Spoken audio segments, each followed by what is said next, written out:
السلام علیکم ورحمۃ اللہ وبرکاتہ۔ اللہ کے رحم و کرم سے آپ سب بھائی بہنیں ٹھیک ٹھاک ہوں گی۔ آج آپ کے لیے میں لایا ہوں عذاب قبر۔ عذاب اور قبر کے متعلق ویڈیو تھوڑی بڑی ہے، ویڈیو پہ ٹھہریں گے، ویڈیو کو اسکپ نہیں کریں گے۔ یہ ویڈیو بہت آپ کے لیے کمال کی ہونے والی ہے۔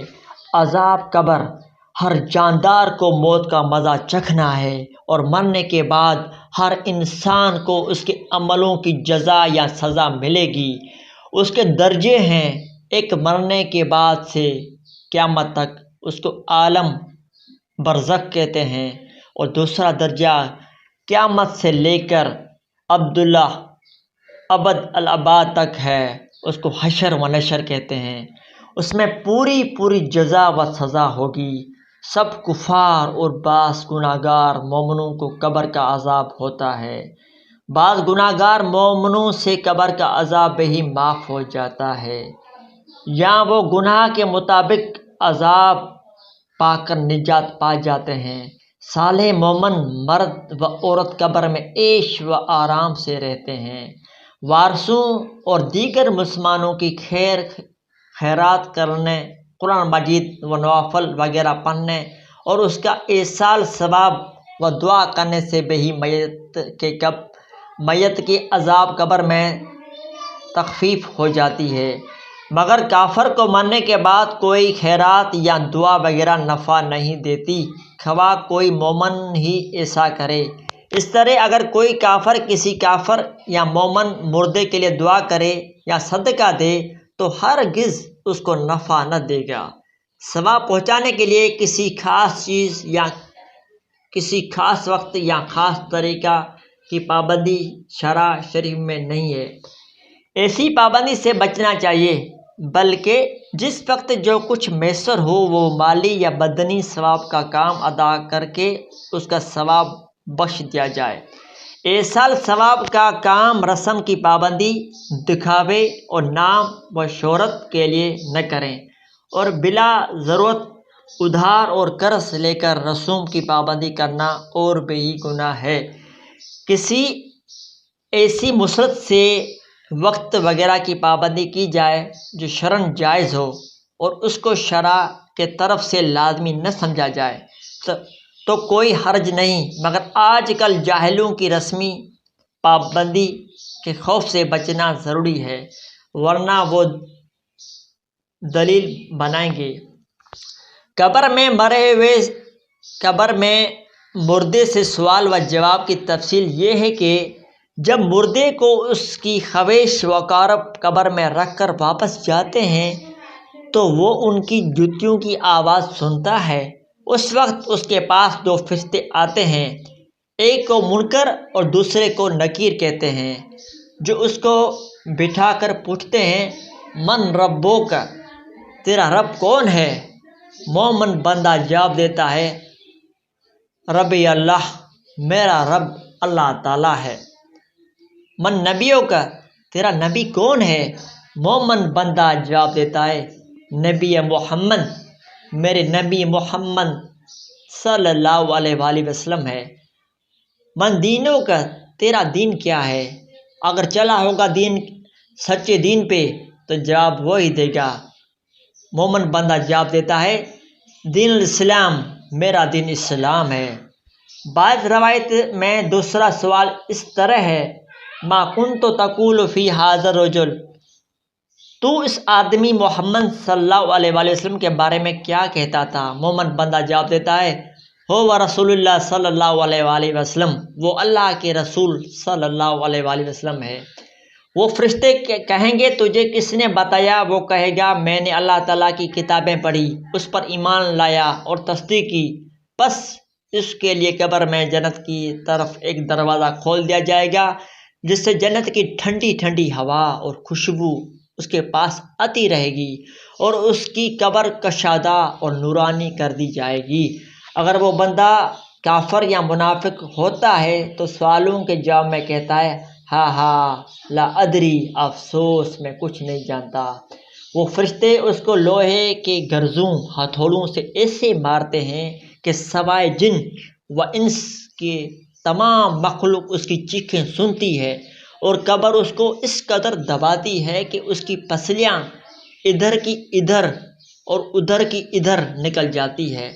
پھر دوزخ کی کھڑکی اس پر کھول دی جاتی ہے اور وہ حشر تک اس عذاب میں مبتلا رہتا ہے۔ البتہ بعض مومنوں کا بقدر گناہ عذاب پورا ہو کر اس سے پہلے بھی اس عذاب سے رہائی ہو جاتی ہے، اور کبھی معاذ اللہ پاک کے فضل و کرم سے، اور کبھی دنیا کے لوگوں کی دعا اور صدقہ و خیرات وغیرہ کے احسان ثواب سے بھی عذاب سے رہائی حاصل ہو جاتی ہے۔ جمعے کے روز کی برکت سے بھی ہر گناہ گار مومن کو اس روز عذاب سے رہائی ہو جاتی ہے۔ زیتا قبر کی تنگی و گھبراہٹ نیک بندوں کو بھی ہوتا ہے جو کسی گناہ کے سبب یا کسی نعمت کا شکر ادا نہ کرنے کے سبب ذرا سی دیر کے لیے ہوتا ہے، پھر اسی وقت دور ہو جاتا ہے۔ بعض کو اللہ تعالیٰ کی رحمت سے نہیں بھی ہوتا۔ مرنے کے بعد ہر روز صبح اور شام کے وقت ہر مردے کو اس کا ٹھکانہ دکھا دیا جاتا ہے۔ جنتی کو جنت دکھا کر خوشخبری دیتے ہیں اور دوزخی کو دوزخ دکھا کر اس کی حسرت بڑھاتے ہیں۔ جو لوگ قبر میں دفن نہیں کیے جاتے بلکہ جلا دیے جاتے ہیں یا پانی میں ڈوب کر مر جاتے یا جانور کھا جاتے ہیں وغیرہ، ان کو بھی عذاب قبر ہوتا ہے۔ قبر سے مراد وہ گڑھا نہیں جو زمین کھود کر میت کو اس میں دفن کیا جاتا ہے، بلکہ وہ مقام ہے جہاں مرنے کے بعد برزخ میں روح کو رکھا جاتا ہے۔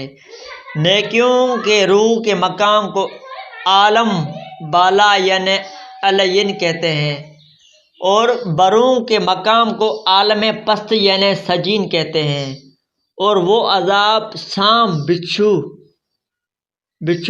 لوہے کی سلاخیں وغیرہ سے جیسے اس عالم کے مناسب ہو روح کو دیا جاتا ہے، اور جسم کے ساتھ روح کا ایک ادنا سا تعلق باقی رہنے کی وجہ سے زمینی گڑھے کو بھی قبر کہہ دیتے ہیں، اور بعض اوقات اس قبر میں رکھے ہوئے جسم پر بھی اس عذاب و ثواب کے اثرات مرتب ہو کر اہل دنیا کی عبرت کے لیے ظاہر ہوتے رہتے ہیں۔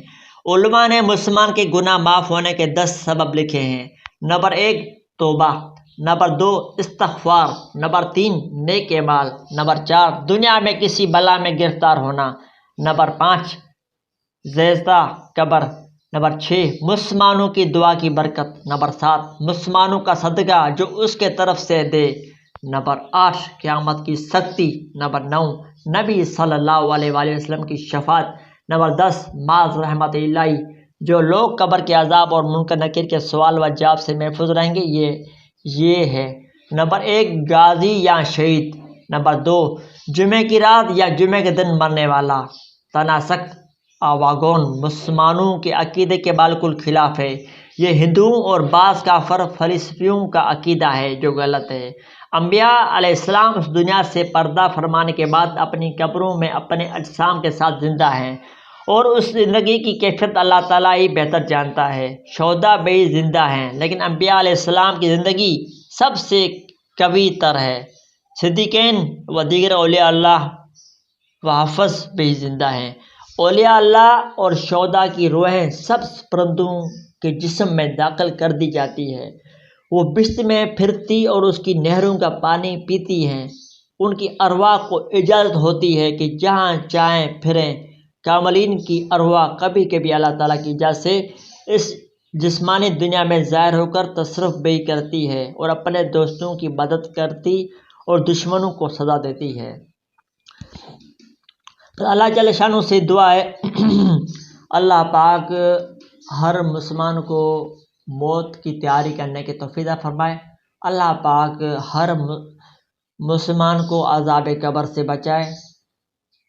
اللہ جل شانہ سے یہ بھی دعا ہے جتنے مسلمان ہمارے بھائی بہن وقارب اس دنیا سے جا چکے ہیں، اللہ پاک ان سب کی مغفرت فرمائے۔ اور اللہ پاک مرنے کے وقت ہر مسلمان کا موت آسان فرمائے، موت کی سکرات سے بچائے۔ اللہ جل شانہ سے دعا اللہ پاک مجھے اور آپ کو سنت مطابق زندگی گزارنے توفیق عطا فرمائے۔ جو کہا سنا اللہ پاک قبول مقبول فرمائے۔ صدق اللہ العظیم۔ ویڈیو آپ کو اگر اچھی لگی ہو تو اس کو لائک کر دیں، شیئر کر دیں۔ ایسی ویڈیو دیکھنے کے لیے بیل پہ پریس کر دیں۔ صدق اللہ العظیم۔